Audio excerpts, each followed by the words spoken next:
Hi guys, welcome back to the channel. So if you feel that cephal is very Greek and Latin, then I am here to help you, guide you through cephalometrics the easy way. So let's quickly start with it.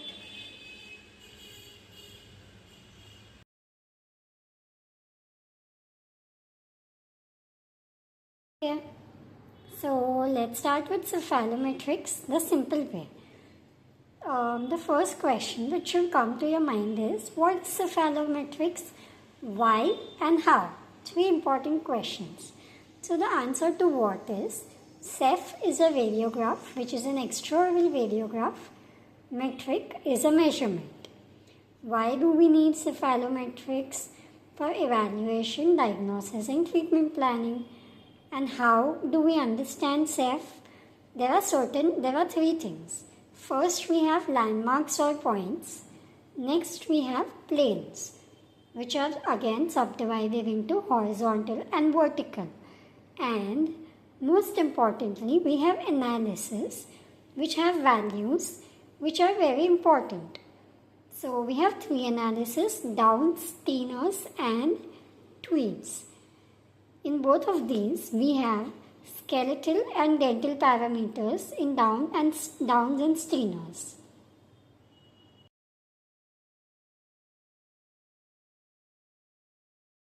Now, before understanding cephalometrics, there are certain important landmarks which we have to know. So, let's start from the top.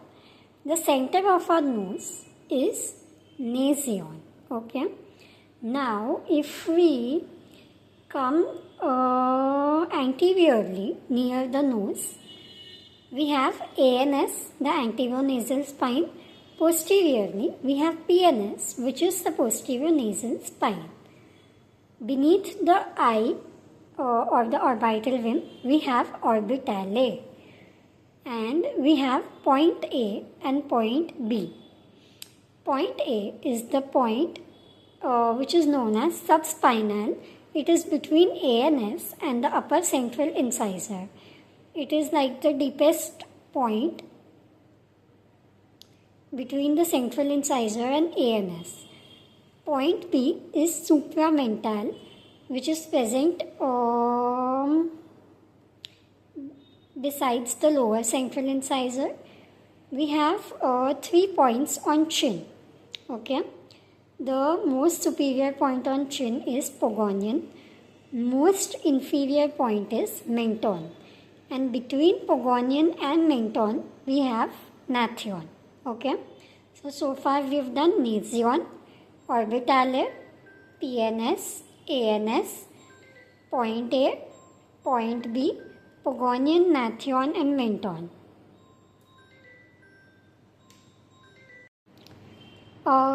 So what is more difficult to remember are the posterior points. So let me take it slightly slow.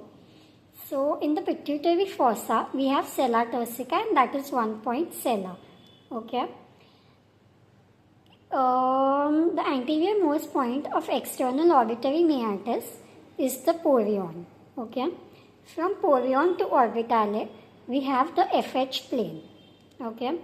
Now, two very similar sounding names, Bolton point and basion. Bolton is somewhere on the occiput and basion is near the foramen magnum. Okay. We have articular, which is the point of intersection of ramus and occipital bone. Okay. We have gonion, which is the point of intersection of ramal plane and mandibular plane, and we have PTM, which is the intersection of foramen rotundum and pterygomaxillary fissure, and we have the Broadbent registration point, which is the midpoint of the perpendicular drawn from the center of sella turcica to Bolton's plane. Okay. So let's do the posterior points once again. Quick recapitulation. Sella turcica, pituitary fossa. Porion, external auditory meatus. Bolton point, occiput, basion, foramen magnum, articular, intersection of ramus and occipital bone. PTM is foramen rotundum and pterygomaxillary fissure, and gonion is ramal and mandibular plane. Okay. Quick recap of anterior points: nasion, near the nose; ANS and PNS, anterior nasal spine, posterior nasal spine; point A and point B, subspinal and supramental; 3 points on the chin: Pogonian superior, menton inferior, and nathion in between. Okay.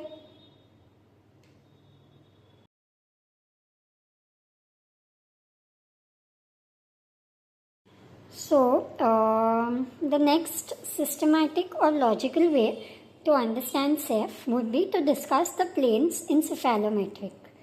Planes are either horizontal or vertical. Horizontally, we have 5 important planes. Okay. So, if you are listening to this for the first time, these terms might appear little strange, but as you go on with your revisions, you will get accustomed to it.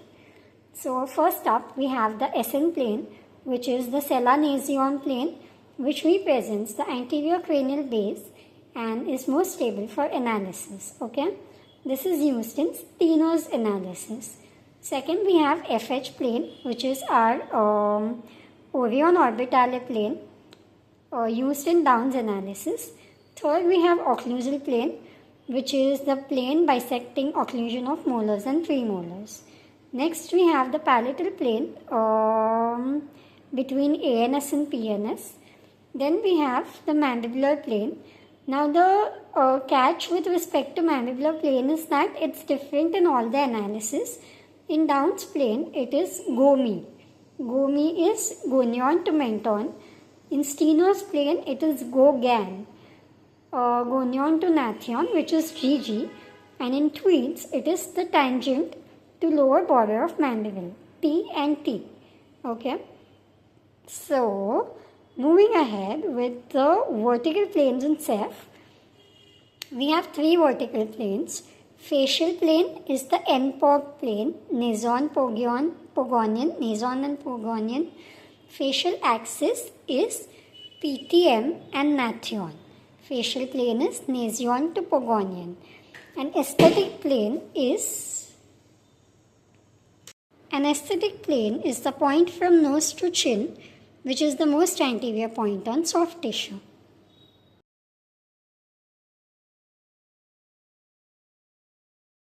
Now let's start with Downs analysis. Here the reference plane is FH plane, skeletal parameters and dental parameters. There are 5 skeletal parameters. First is the facial angle, which is the angle between NPOG to FH plane, 87.8 degrees. Angle of convexity is the NA Pogonian line, which is 0 degrees. AB plane angle is minus 4.6 degrees.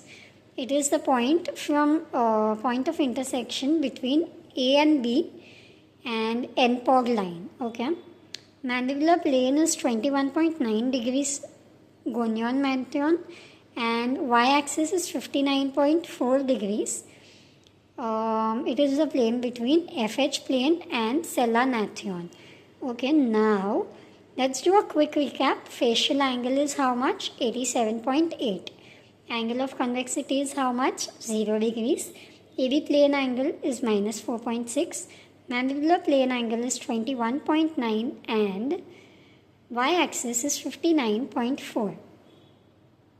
Now coming to the dental parameters, cant of occlusal plane is 9.3. The angle between FH plane and occlusal plane. The incisor occlusal plane angle is 14.5 degrees. Incisor mandibular plane angle is 1.4 degrees. Interincisal angle is 135.4 degrees. And upper incisor to NPOG is 2.7 millimeters. The meanings are self-explanatory. You can refer to these diagrams. Incisor occlusal plane angle is the angle between occlusal plane and the midline of incisor. Incisor mandibular plane angle is the angle between mandibular plane and the bisecting line of incisor. An interincisal angle is the angle formed between both these incisors. Now let's do a quick recap of the dental parameters. Cant of occlusal plane is 9.3. Incisor occlusal plane angle is 14.5. Incisor mandibular plane angle is 1.4. Interincisal angle is 135.4. And upper incisor NPOG is 2.7 millimeters.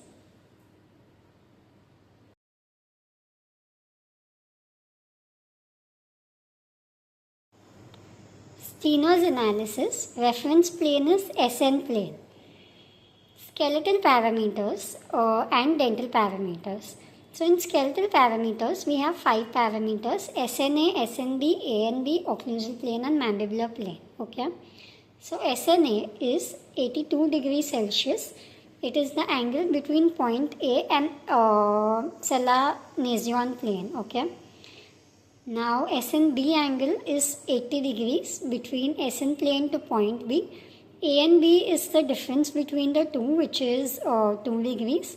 Occlusal plane is 14.5, SN plane to occlusal plane, and mandibular plane is 32, which is SN plane to gonion natron. Let's do the values once again, nice and slow. SNA is 82, SNB is 80, ANB is 2, occlusal plane is 14.5, and mandibular plane is 32. Okay. So coming to the dental parameters, we have upper incisor to NA, which is 22 degrees. We have upper incisor to NA, the linear value is 4 millimeter. We have lower incisor to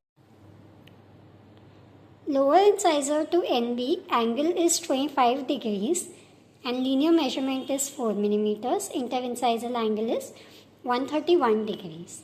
Let's do the dental parameters once again. Upper incisor to NA angle is 22 degrees, linear measurement is 4 millimeters. Lower incisor to NB, angle is 25, linear is 4 millimeter, and interincisal angle is 131 degrees.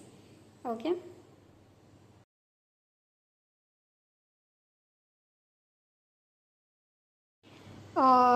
Most simple and most easy Tweed's analysis.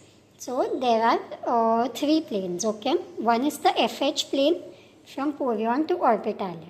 Next we have the mandibular plane, which is the plane which is tangent to lower border of mandible, and we have the incisor plane, which is at the long axis to lower incisor. Okay. So if you see, now there are 3 angles in a triangle. The angles are FMPA, which is Frankfurt mandibular plane angle. Okay, Frankfurt plane and mandibular plane, which is 25 degrees. Then we have FMIA, Frankfurt plane and incisor angle, which is Frankfurt mandibular incisor angle, which is 67 degrees. And we have incisor mandibular plane angle, which is 90 degree. It is between the incisor plane and the mandibular plane. This is 90, and that's all. So that is everything about cephalometrics.